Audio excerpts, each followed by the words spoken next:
We're just going to jump right in, and we'd like to start with an inquiry, because what we're going to be doing today is a lot about inquiry. So we'd like for you to turn to someone close to you and share this question. What's the very best thing that has happened to you so far today? And if you're on the edge, you need to turn around to someone behind you and just share with them just about a minute. We'll give you a minute in each direction. So we're just sharing what's the best thing that's happened to you so far today. Ready to go. It's very dark up here. Sorry. But you can see from this the power of a beautiful question. So from the power of a beautiful question, we get all these wonderful emotions: joy, delight. I'm seeing it on your faces. I'm hearing in the voices. And I can tell some of you didn't really want to stop talking, because it's great to connect. We have that interconnection with another person. We feel interrelated.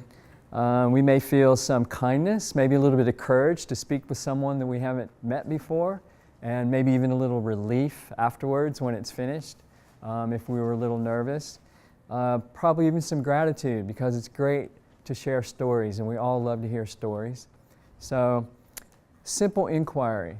And you'll see as we move along that inquiry and positive questions are a big part of what we're doing. So let me see if they can turn the lights down. Yeah, I'll go out and see. So let's try another beautiful question. First, I have to not apologize, but just explain, because I'm not mic'd, and so I have to stand in front of the mic, and that's not like me. So I'm kind of hanging on to keep this place here. At any rate, here's another beautiful question that you can, again, form some groups, maybe different groups, 2 or 3 people, and give it some thought, share your ideas, a word, a phrase, and we'll shout out those afterwards. So the question is, what do you want most for students or children? What do you want most? So, a couple minutes on that one, back and forth, everybody sharing their words or phrases. Okay, so what we're going to do now is the schools of the future. So it looks to me like our future is dark, but I don't think that's really the case. So what we'll do is, within your groups, 1 or 2 of your ideas, what you want most for children, for students, and just shout them out. And Chris is going to write them down, and why don't we go ahead and start with the first row? Or just popcorn? I said confidence. Confidence. So competent. Confidence. Confidence. Competence. Competence. Skills. Oh, go ahead. Skills. Skills. Joy. Joy. Safe. Safe. We want our children to be safe. Feel safe. Feel safe. Feel safe, yes. Have that feeling of being safe. Feel inspired. What else? Feel inspired. Feeling inspired. Feeling inspiration, feeling inspired. Feel empathy. Feel empathy. Feeling empathy. Resilience. Resilience. What else? Back over here? I know. Passionate. Feel passion.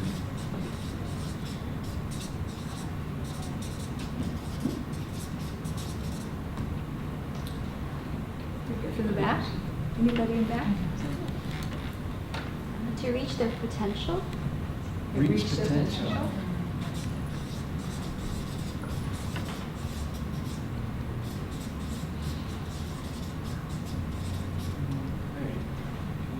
Feel loved.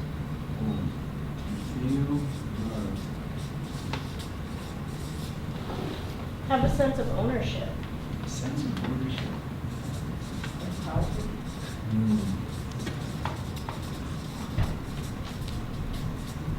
Health and wellness. Power. Health. And wellness. Be connected. Being connected. Wow.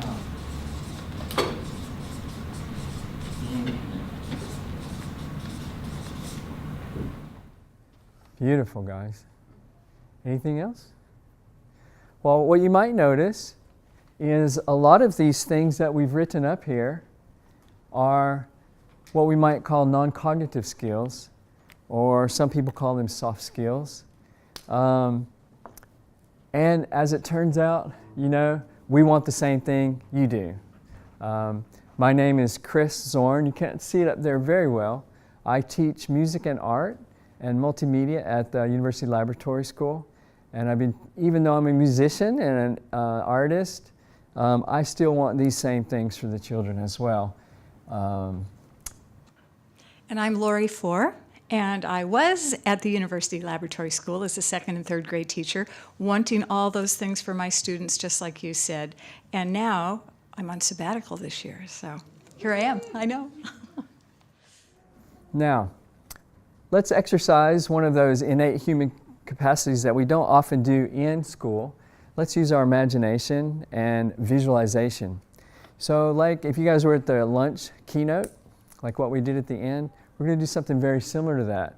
So I want you to imagine that you go to work on Monday or tomorrow, and every single one of these things have come true. Without any additional funding, it's all happening. Kids are being connected, they feel confident, they're getting skills, they feel joy, they feel inspired, they're learning resilience, they feel loved when they go to school, they feel passionate, they feel empathy, they have a sense of ownership over their learning, they feel empowered, they're learning health and wellness. All that's happening, okay?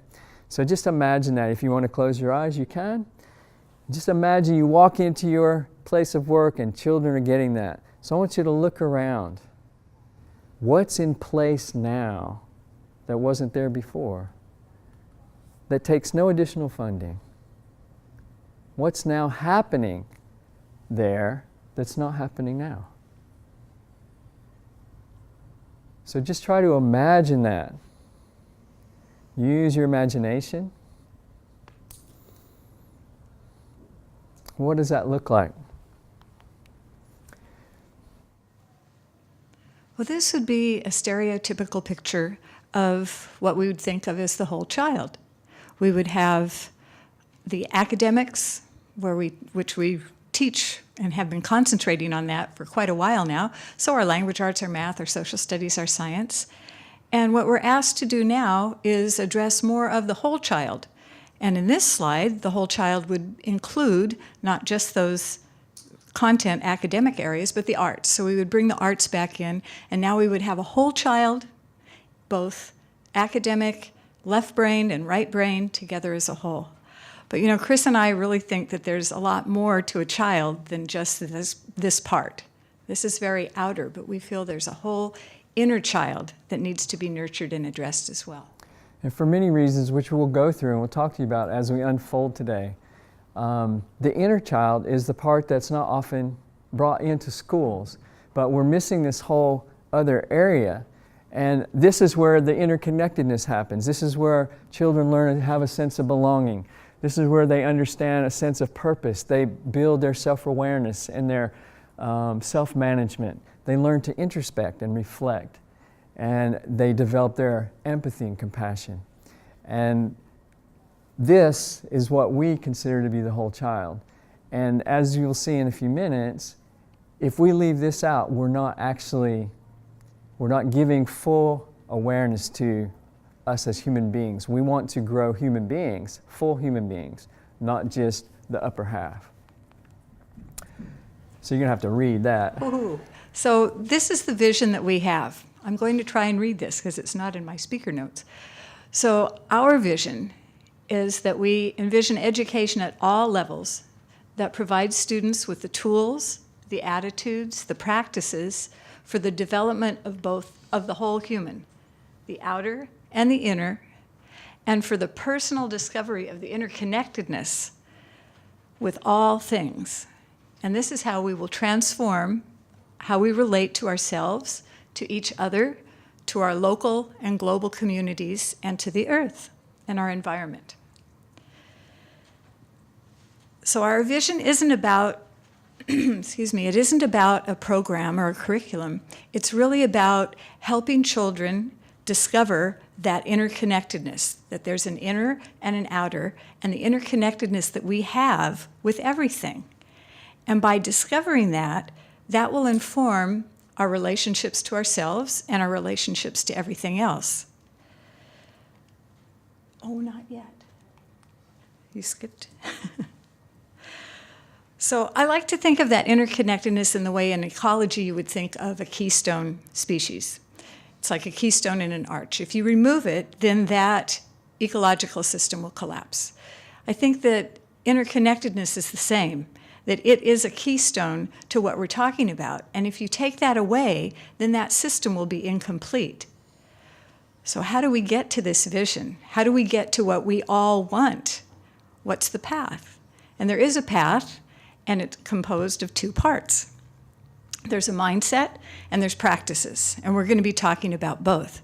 The mindset is simply what we think, and the practices are what we do.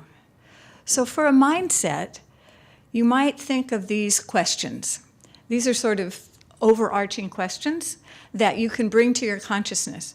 The answer to these questions is already in place in our classrooms, whether we have brought that to our consciousness or not. So let me try and read some of these for you. When a person enters your classroom, what do you want them to notice and feel? Whether it's a student or an adult, they're going to feel and notice something as they enter. How might we cultivate a child's self-awareness and their innate human capacities? What can we do to cultivate that? They have that ability, it's in there. How can we bring it out? What might it look like if you approach your classroom from the point of view of the whole child? The whole child as we're defining it, both the outer and the inner. How would that change your classroom? Maybe your classroom is that way already. And then how might we discover the underlying assumptions and beliefs that we hold about our teaching?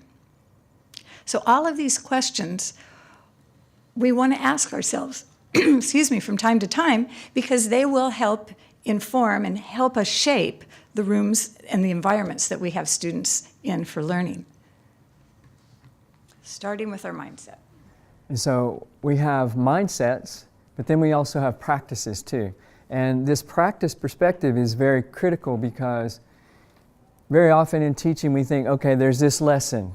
We teach this lesson, they got that. We move on to something else and we don't really go back to this lesson.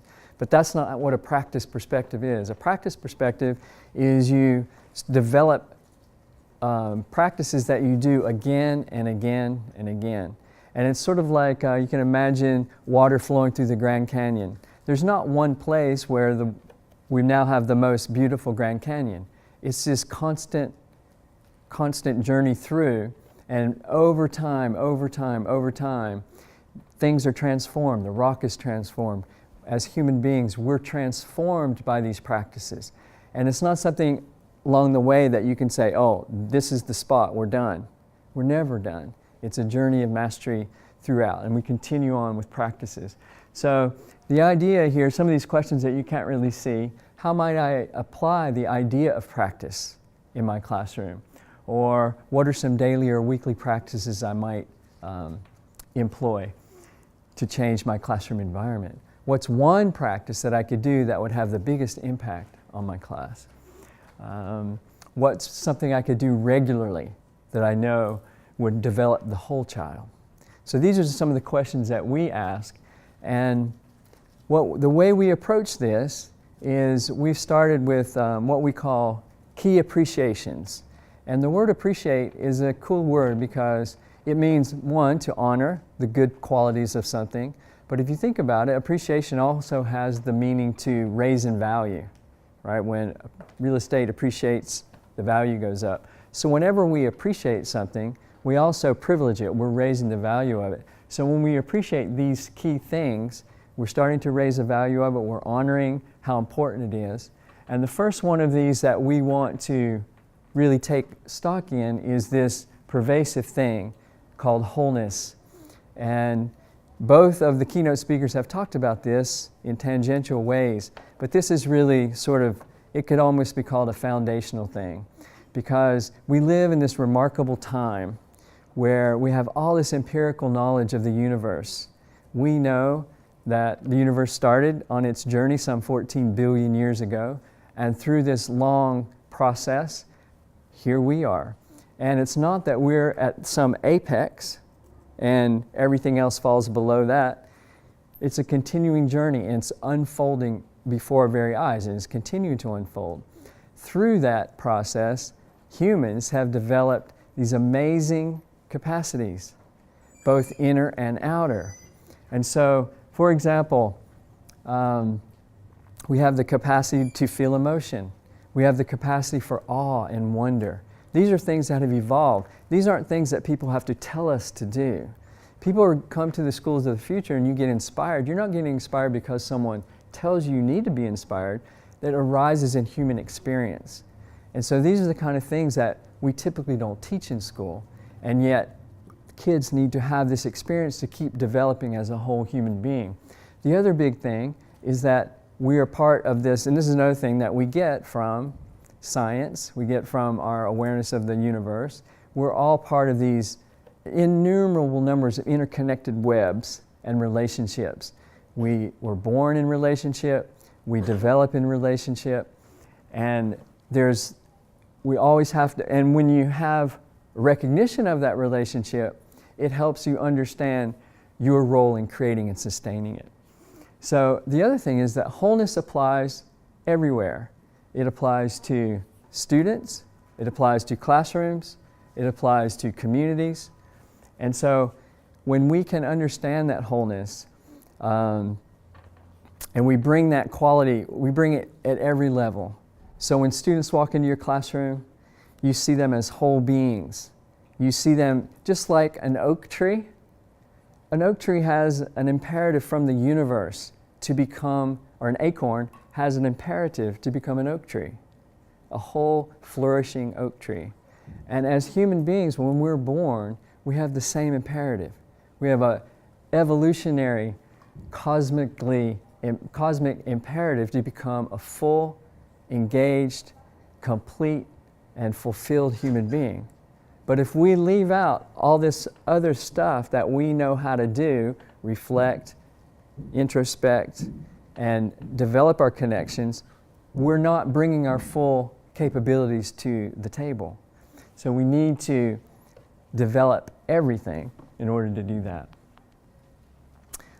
Probably the very best way that you can, as a teacher, that you can begin to bring out wholeness in your students is when you walk into the classroom, you see their best. No matter how they present themselves to you, no matter that the kid just threw the marker across the room, no matter what happens, you see them as a whole intact being. And you treat them that way. And you know that just like the acorn that's trying to become an oak tree, this child is trying to become a full, flourishing human being at their very best. And we all deserve that. We have some sort of, we have that imperative, but it's almost we have the right to become our very, very best selves. So when a child walks into the classroom, no matter how they're presenting themselves, if you see that wholeness inside of them, it completely changes how you relate to them. And that's a very important thing. We can also, there's lots of systems thinking that we can do, which you've already heard a lot about. One of my favorite things is we start to do extension practices. So for example, I know in Lori's classrooms, one of the things that they do is that where does your food come from? Okay, so we have these meals, but where does this come from? Okay, what did you have last night for dinner? Okay, well, where did this come from? Where does that come from? With my high school students, we do a gratitude practice every day. They come in and they write in their journal what you're grateful for. Then we do extension practices. Okay, so let's say you're grateful for this pencil case that you brought to school today. Well, who made it? What are the materials? Where did they come from? And as you start to extend this, you extend your awareness of your interconnections. And over time, this is a practice. This is not something you get to the end of. There's a practice. And over time, you start to realize, I'm grateful for everything. Everything's a blessing. And it changes how you work in the world. It changes your classrooms. It changes the school culture, all from very simple practices. So the container of learning, the mindsets that go along with that. When Chris and I talk about the container of learning, what we refer to is the actual physical space that you and the students are in when they're learning. So for the most part, it's our classroom. Maybe it's when we take them outside. It's wherever we are, that's that container. And we have the ability to shape that container if we think about with intention. We shape that container all the time, but it's again one of those questions you want to ask yourself. What do I want children to notice and to feel? What do I want anyone to notice and feel when they walk in the classroom? And I know we've all had that experience. You go into a restaurant or you go into someone's house or into a room, and there's a particular feel. Maybe it has a really great energy. Maybe it's exciting. Maybe you feel creative or curious. That happens, and sometimes you can't place what it is that's causing that to happen, but it's there. So if you bring that to your awareness when you're setting up your classroom or when you're teaching your lesson or when you're interacting with your students, you have the ability to really make that powerful and shape that container for learning. So there's different practices too. You might ask yourself, you want people to feel included. So what can you do? How can you arrange the furniture so that perhaps when people walk in, they feel included? A circle's a good way. This isn't necessarily a good way to feel included because we can't see each other when we're sitting in rows like this. But a circle allows you to have that connection with everyone that's in the room. When you enter the room, do you have certain protocols? Are there certain rituals? Are there words that are used that you use each day? Again, a practice that continues over and over at the beginning of the day, at the end of the day. Do you chant? Do you bow? Do you greet people with a smile or a hello? Those are all rituals that set the tone for that learning environment. We can create reminders in the learning environment of what we value. If you can have flowers, you can have words. There's endless numbers of things that you can do that you can place in the classroom and around and surround the people that are in there. And I don't want to suggest that we're subliminally imposing this onto people, but in a way you are. And so that's why the questions that you ask are so important, because you want these to be done in a positive way and in a way that develops that whole human. And then symbols of inquiry. We want students to inquire, to be curious, to be engaged when they come in. So again, what can we put in that environment that will encourage that?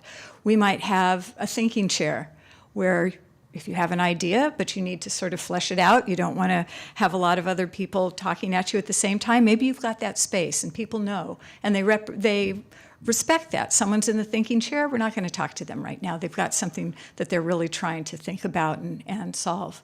A connection chart, another physical sign. When a student learns something new and they connect that to something that they've known before, in my room we had this connection chart where they put 2 dots and connected it with a line, put their name on it, said, I made a connection. That's a great feeling. It's how they learn when they can connect these things from different content areas and different experiences. But again, a visual reminder. And something to keep in mind is you're creating a container for your learning, whether you're conscious of it or not.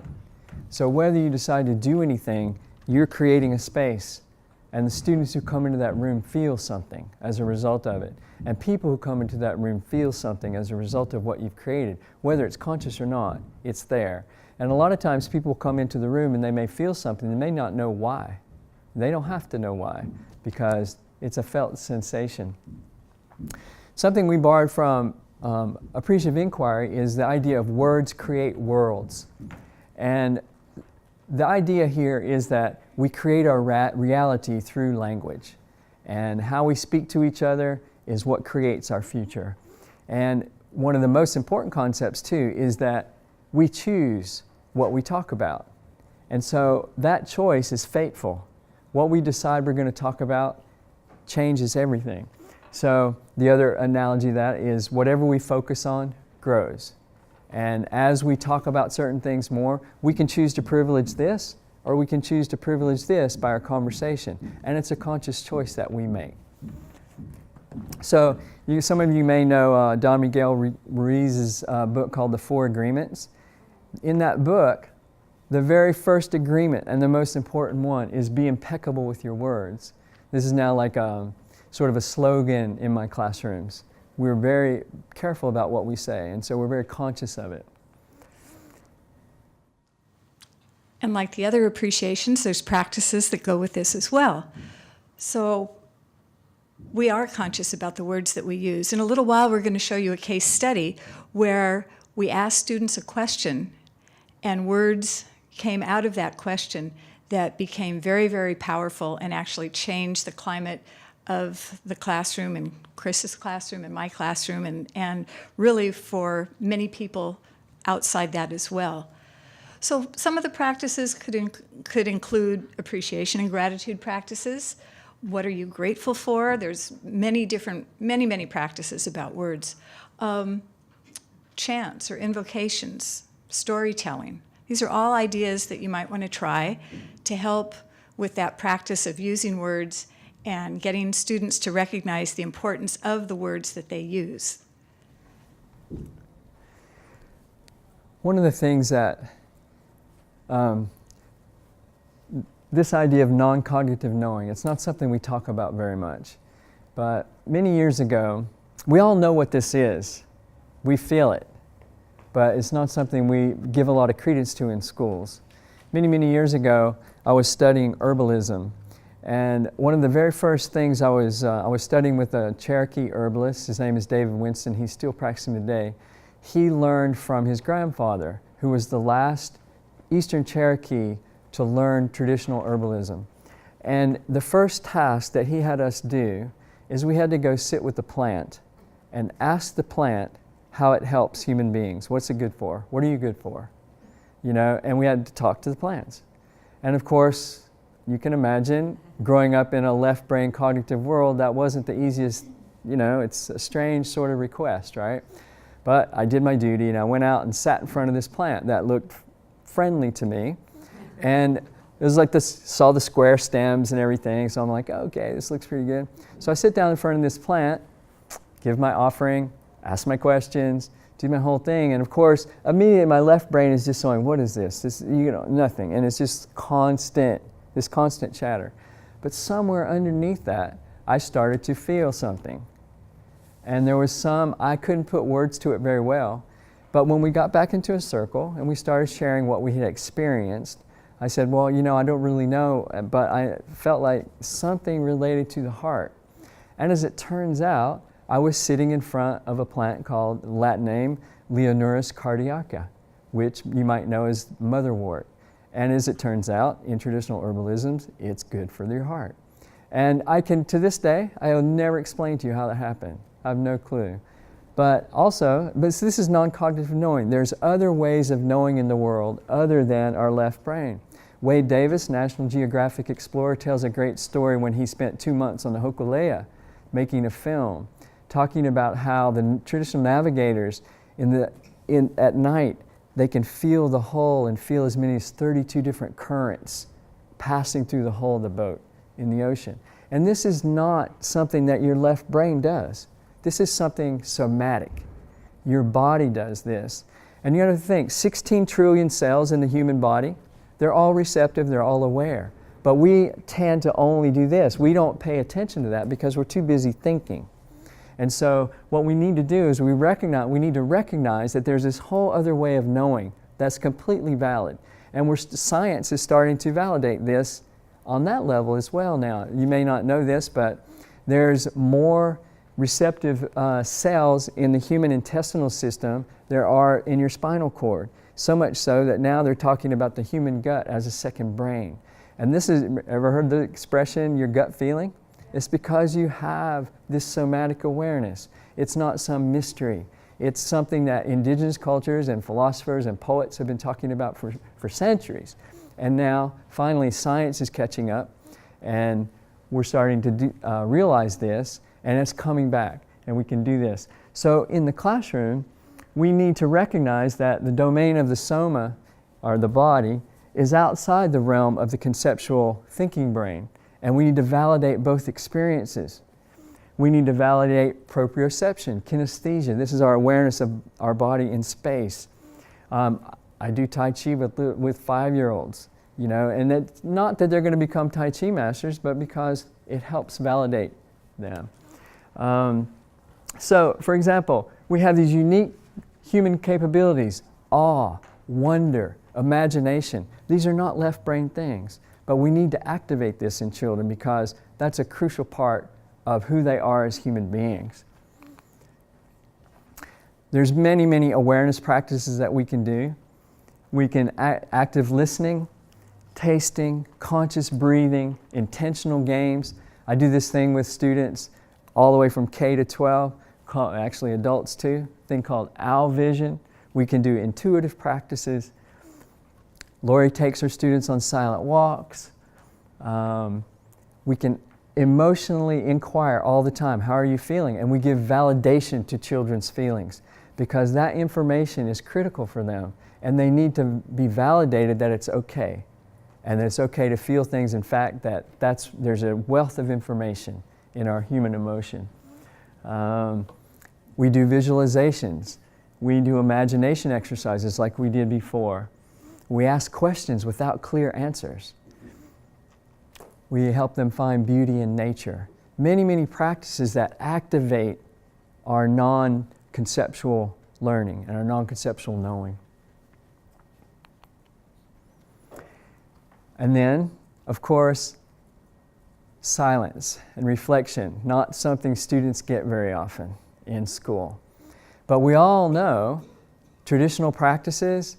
We know of course, the 40 days and 40 nights in the wilderness. We've heard that one. We know Native American vision quests. We know of those practices. Aboriginal walkabout, where they go sing storylines. Hindustani classical musicians in India, 40-day chilla, where they sit in one room by themselves and play music for 17, 20 hours a day for 40 straight days. And so this time alone, time away, time to reflect, we've always been doing this throughout our evolution. We act, we reflect, and then we act again with more awareness. So it's a cycle. It's not something you get to the end of and go, oh yeah, we've done that. Chapter 3, lesson 3, we're done. It's not like that. We continue, we deepen and deepen and deepen. So again, these are all practices and ideas that help us get to the things that we say that we all want for children. Part of that whole child, as Chris and I see the child, both the inner and the outer. So with silence and solitude and reflection, there's lots and lots of ideas. I'm sure there's practices that you already do. Journaling, of course, is very common that we ask the children to reflect on an event or we give them a prompt. Taking time away. Chris mentioned the silent walk, which I'll talk about just briefly, which is simply that, a silent walk. And I've done it with students of all ages, so even kindergartners, even 4- and 5-year-olds can do this. You may not think sometimes that they can be quiet, but they actually can. And simply all we did was line up the first silent walks. Initially I lead, but eventually the students lead. And that's all it is. We go out and we experience using our senses without speaking. We hear, we feel, we look, and we start out maybe doing it for 5 minutes and coming back and either discussing it or writing about it. But I hope you try it because it's very simple and it really is amazing. The kids got to the point where they were asking if they could go for a silent walk. We walked, one time we walked, I think it was 20 or 25 minutes we had to get back, and then they wrote about it and they said, Miss Bohr, we've been doing our silent walk and journaling for 40 minutes, and they didn't want to stop. It allows them to get in touch with their inner selves that exist, but it brings it to their consciousness that there's other ways to know, there's other ways to be, and in fact, being silent is okay. And that's one of the things we need to privilege. We need to honor that. We need to respect it and allow children to experience that. Because I just had a talk with my high school students the other day, and we were talking about what would it be like to be without your cell phone. You know, when we were saying, could we do it for a day, for a week? How could you do this? What would you do if you couldn't connect that way and you just had to be with yourself? You know, and this is something that students don't get the chance, so we're not developing these skills like this. In my classroom, I have a chair that's designed for students. If they're just not ready to learn, they can come up to me and say, Mr. Zorn, can I take some time away? It's one of the tools that we have that we use, and they can go sit in this chair and they can reflect, decide what's happening for them, and then they can come back into class when they need to. So finding a space in your classroom that privileges this, that honors feelings, that honors the wholeness of the child, these are all very, very important things. And it's the kind of thing that it's the recognition that there is the whole child. It's not just all about left brain. If we don't nurture this side of the child, we're actually not preparing students to be able to do the kinds of things that they need to do. So for example, both the wonderful keynote speakers are talking about having these kids going out and solving problems and doing this wonderful work, which is fantastic. It's amazing some of the things that these kids are doing. However, one of the things that if we're not bringing our full capacities to bear on the situation, the solutions that we get are still going to be partial because we're not bringing our full capacity to it. If children can't go inside and reflect on the wisdom of their choices, if they're not really and truly understanding how connected they are, then the solutions they come up with are still not going to recognize the deepest, most root problem, which is our interconnectedness. So children have to start developing this other side of themselves, or else all the great work that we're doing is still not going to get us where we need to go. Plus, if we start developing this other side, who knows what can happen with that wisdom? Because that wisdom that lives in the body and that lives in our somatic experience, that's deep wisdom. And that's wisdom that we have that's been developed for 60,000 years ever since our ancestors walked out of Africa.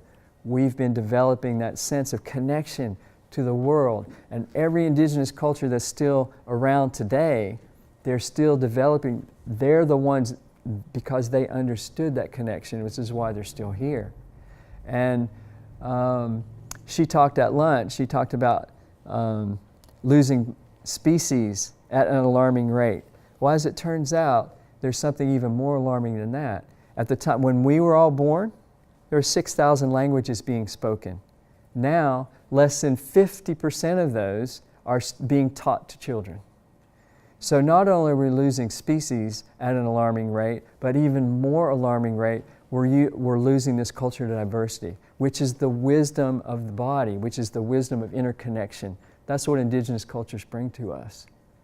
And yet we're losing that. And if we don't help children rekindle that sense of interconnection, we can't possibly move forward.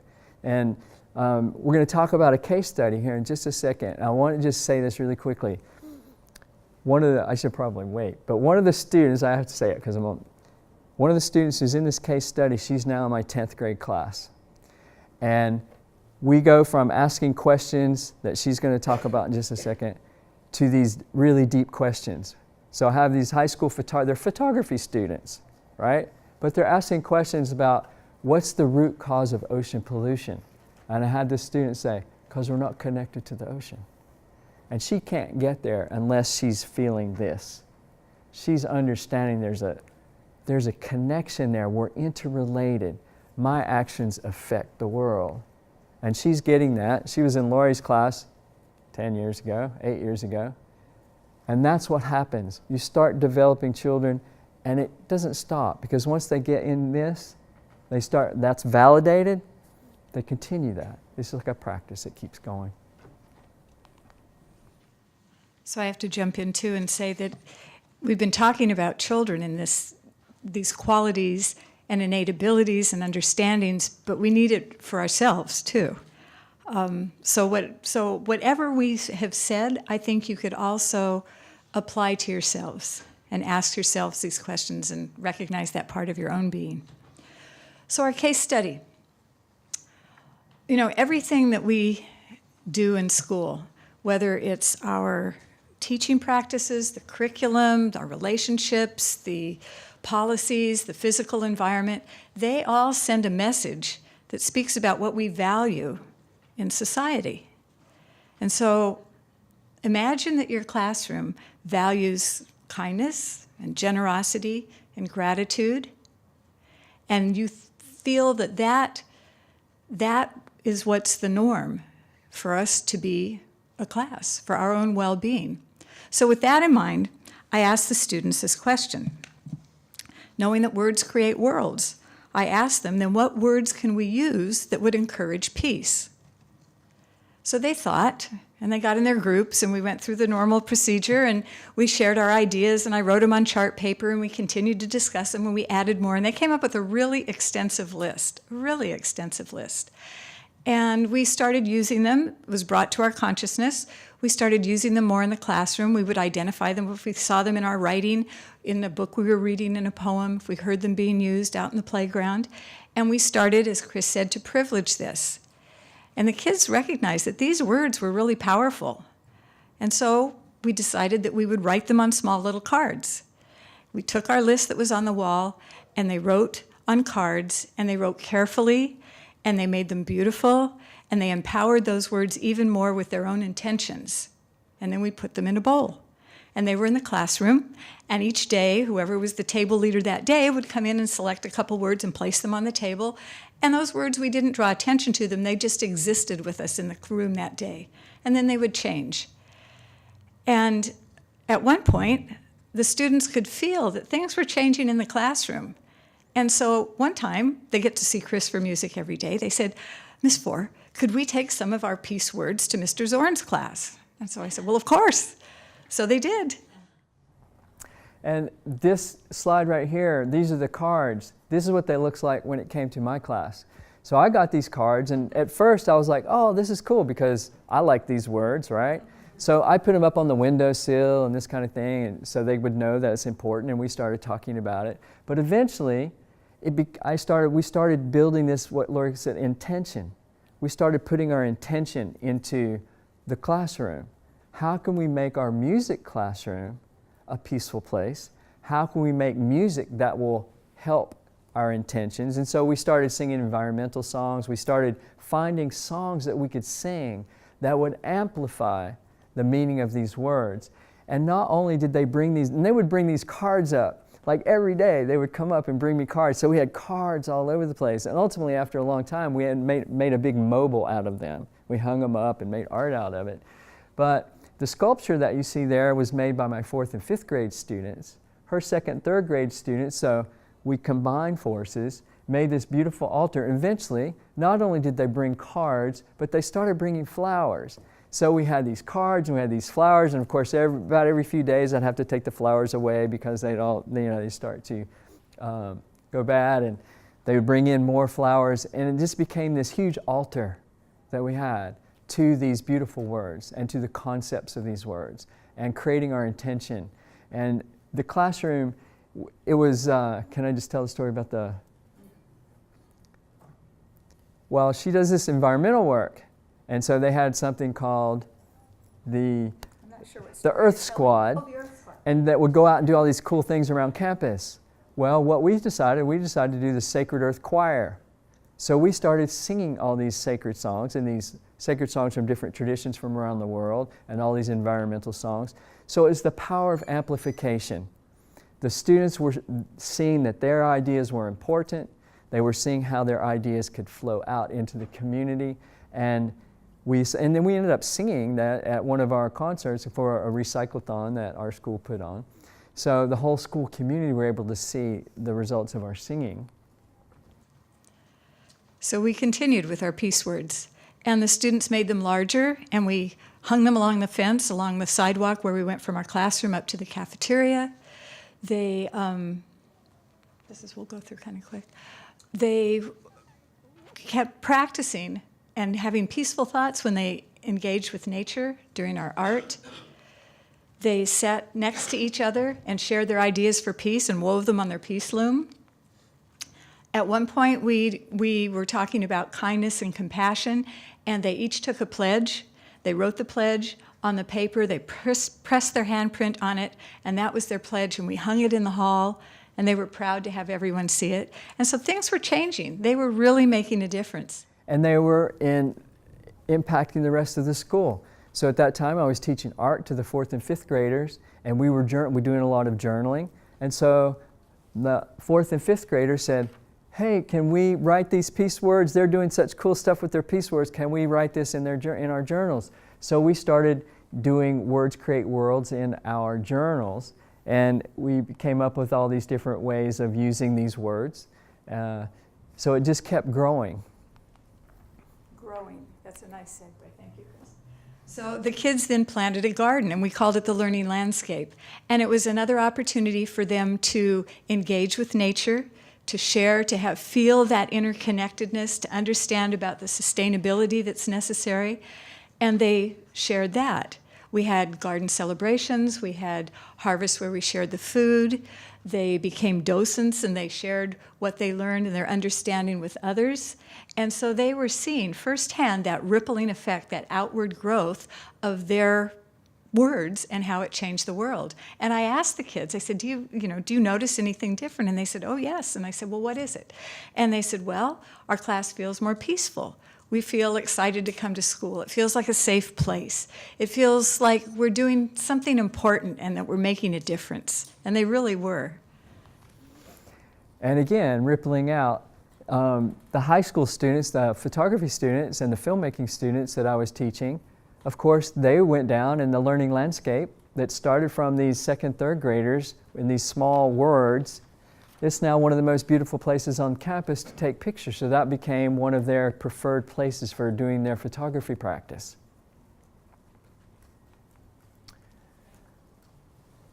So these are some thoughts about that learning landscape and about the opportunity to ask a powerful question and then have students act on it. You know, words really do create worlds, and I can't emphasize the importance of the words enough. Through the use of powerful words, the students then created their own world. With intent, they created it. And as Chris mentioned, some of the students that he has now that were those young students, for some of them, they still have that in them. It opened up something. And not because of something I did, but just because they have it in them, within them already.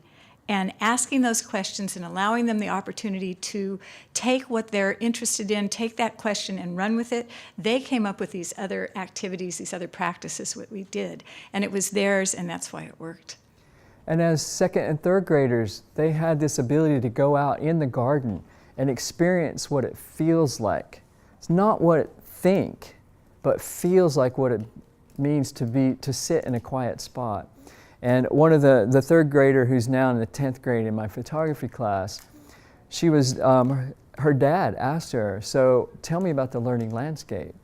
And she was saying, he said, what's the learning landscape for? Well, it's for artists, it's for inspiration, and it's a magical place. And these are not things that you get from your left brain. These are things that you feel. And that's the inspiration, all these things, they arise in human beings. They arise in us, not because of some ideology that someone told us we need to feel inspired or that we need to feel human emotion. It's what arises in human experience. And it's part of our legacy. It's part of what makes us a whole human being. And in order to teach children well, we need to teach the whole self, which means we need to honor and respect all the things and nurture and privilege and appreciate all these experiences that they have. And I think one of the biggest things is the children saw that it was through their initiative that they were completely changing their whole environment. And it wasn't something that Lori said, okay, now we're going to do this, and okay, now you did this, so therefore we're going to do this. It came from the students the whole way. She was just asking questions. So what could we do with this? And a lot of times she didn't even have to. They would just say, can we do this? Because they were taking it on their own. And they could see the ripple effect. They could see very clearly how their intentions, how their actions ripple out, and through those interconnections, how it can change their world. And they shared that with the community. So, change begins the moment you ask a question. So now we have another question for you. For some of you that are sitting at the tables up front, you'll find a little card. And if you find one and there's not a person, maybe you can pass it back to somebody else. But in the beginning of our talk today, we asked you a question. What is it that you want most for students?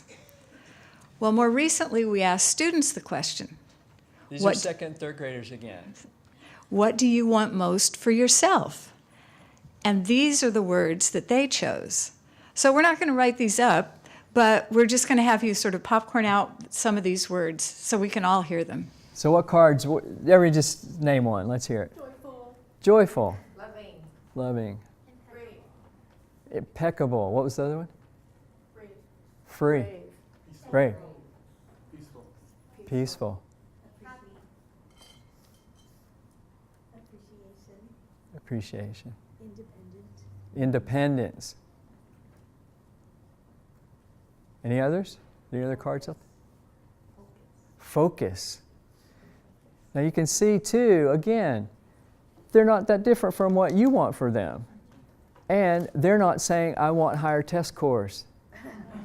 You know, they're saying that what they want are all that below the whole child slide that we had. They want all those things underneath. That's where all those things live. All those human emotions, all those capabilities and capacities that we're given as a result of 14 billion years of evolution and from the Big Bang to now. That's what we have. And that's what we have to bring to bear on all the issues that we have. So we can ask questions like, how might I cultivate the inner experience of children in my classroom? How would the world be different if all children developed their inner capability and contemplative skills as much as their outer academic knowledge? How might the culture of my classroom change if I valued the container of learning? Ask yourself that question, because it starts with our own mindset. And of course, obviously, we're here because we believe in SEL. But with contemplative education, it's even larger. But with SEL, the number one factor in making an SEL program effective is teacher modeling. This is now becoming a pretty standard thing that they're studying, and they've found. The number one correlative factor is teacher modeling. So for us, we have to develop these same skills. We have to privilege that part of our humanity. As humans, we have this other side of ourselves that we also have to develop. We have to develop this reflective self, this ability to go in and feel awe, feel wonder, feel curiosity. We have to bring that to bear on ourselves as well. So I just thought of another question we should have asked, but we won't right now. It's encouraging. I was excited to find out what the students, when they were asked that question, what they want most for themselves, how closely it matched what we just said we wanted for students. So that's great. We want for them what they want for themselves. So that should help us work together. But I think because we also need to develop our own inner humanity, we should ask ourselves, what do we want for ourselves? And see how that matches up. Yeah, and this is also back to the stress of teaching. You know, what do we want most? Well, we want a place to teach that's stress-free, or we want to be able to handle the stress of teaching. And that, again, that's part of SEL. It's part of developing this other side of ourselves. Because that's how we don't handle stress with our left brain. We handle stress through our somatic experience. So, we asked you this at the beginning. We did a little imagination. And so now, let's imagine again. You have a magic wand. You go to work on Monday, everything's changed. The kids are getting what they want. You're getting the kids are getting what you want for them. Now, this time though, ask what you're doing that's different. So just reflect on that a moment.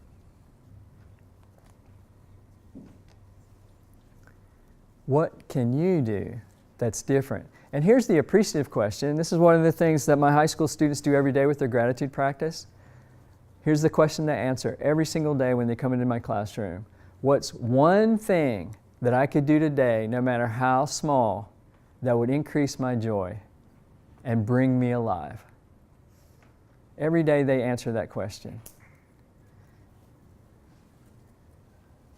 So when you're thinking, what could I do different, or what's different when I come back? It doesn't have to be some major thing. One small thing. Small changes lead to large sustainable changes over time. Just think of the Grand Canyon. It didn't get built in an instant, but change happens at the speed of thought. Quantum physics tells us this too. Our actions ripple instantly throughout the universe. So as the contemplative educator, we have a mission, and this is it. Our mission is to transform education, creating passionate and peaceful learning environments that develop kindness, self-awareness, and critical thinking in service of a more tolerant, peaceful, and compassionate global society. So Chris and I stand here today in service of an idea, and we offer you that idea as our gift, and we hope that you will join us on the journey of transforming education. Thank you.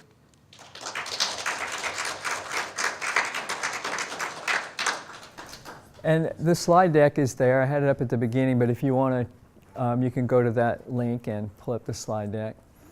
And does anybody have any questions? I think there's a minute or two left.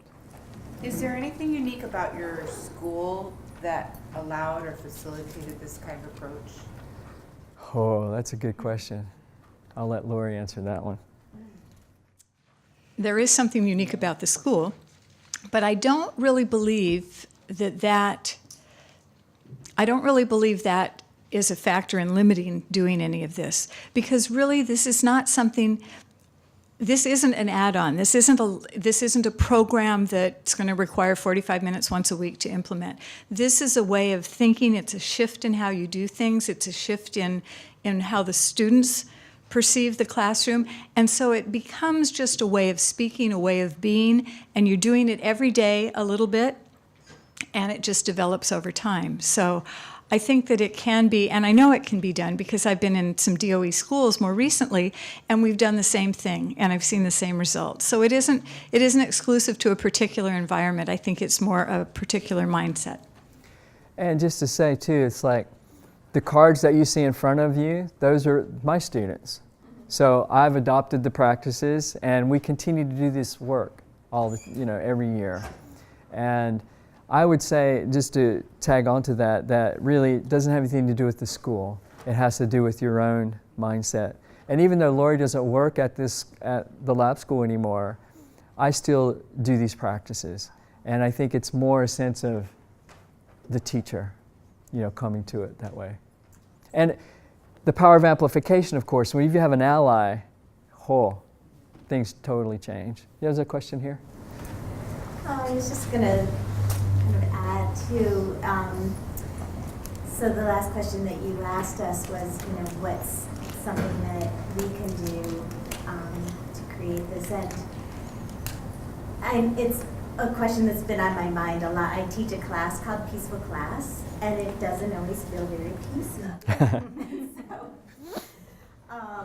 So this year I've really been focusing a lot on everything from just like smiling more and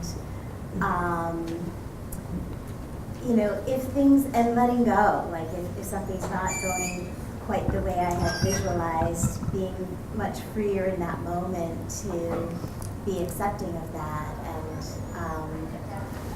and work from that place. And so what you're saying, like the transformation, I feel like the students feel that it's big, and nothing else changed. Yeah, and I think that's beautifully said, because I think what you're talking about there, and this is one of the things we're finding at the lab school as we start to implement social emotional learning curricula, it transforms teachers. And as we transform ourselves, that's how it transmits to the students. And a lot of times when we think of a curriculum, we think, here's something else I have to do, like Laura said, 45 minutes here. But really, what happens is we transform, and then that gets transmitted to the students. And I think that's the most powerful way to do it. And I think you spoke about that very beautifully. Any other questions? Thank you guys so much for your listening and energy.